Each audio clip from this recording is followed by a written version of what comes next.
Mr. Okay. Phillips. Yes. You and the defendant work at the same facility. Unfortunately. The answer is yes or no? At that particular time, yes. All right. But different wings, Your Honor. Okay, different wings. Yes.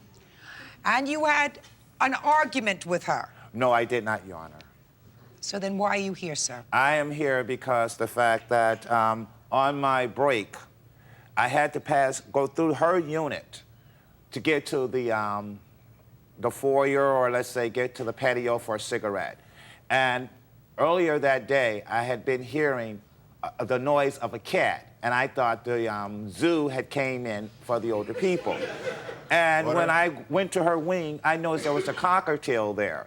And A cockatoo, you mean a bird? Yes. And I complimented the bird. She wasn't present at the time when I made the compliment.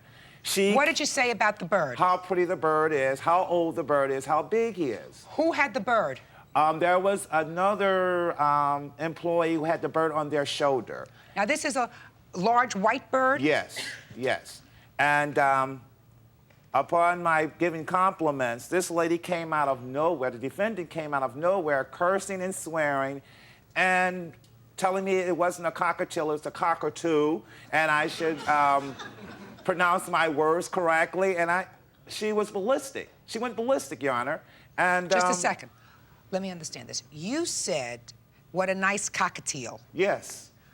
And what you're telling me is she came out of nowhere and was angry because the bird, she said, was a cockatoo. Right, right. And so I continued to go outside for my cigarette break. Oh, let's say a matter of minutes, between 2 and 3 minutes, this lady came out cursing, swearing, ballistic again. I put the cigarette out, went back onto my unit, and a couple of... Without telling me the swear words, because I've heard them all, what was the gist of what she was saying to you? That she just didn't like me. Had you ever seen her before? No, Your Honor. Okay. No. So then you put out your cigarette, you went back to your unit. Yes. And what happened next? Later on, maybe an hour or so, the supervisor called. And the lady who I was working with, she called me and told me that the supervisor wanted to speak to me over the phone.